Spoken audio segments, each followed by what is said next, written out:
আসসালামু আলাইকুম, সবাই কেমন আছেন? আশা করি ভালো আছেন। অনেক দিন পর আমি আজকে একটি রান্নার রেসিপি নিয়ে চলে আসলাম। আজকে আমি ডাল দিয়ে করলা রান্না করেছিলাম। তার জন্য আমি সবকিছু কেটে ধুয়ে নিয়েছিলাম। সাথে আমি একটু আলুও দিয়েছিলাম।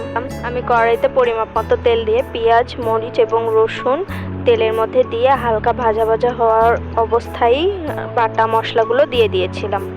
তারপরে আমি একটু পানি দিয়ে নিয়েছিলাম। তারপরে তার মধ্যে মরিচের গুঁড়ো এবং হলুদ এবং লবণ পরিমাপ মতো দিয়ে দিয়েছিলাম। যখন একটু তেল ছাড়া ছাড়া অবস্থা হয়েছিল তখন আমি তার মধ্যে ডাল দিয়ে দিয়েছিলাম। তারপর ভালো করে নাড়াচাড়া করে কিছুক্ষণ ঢেকে রেখে দিয়েছিলাম। তারপরে সেই ডাউলের মধ্যে আমি দিয়ে দিয়েছিলাম করলা এবং সেই আলু কাটাগুলোকে। তারপর ভালোভাবে নাড়াচাড়া করে কিছুক্ষণ কষিয়ে নিয়েছিলাম। তারপরে পানিগুলো দিয়ে দিয়েছিলাম পরিমাপ মতো।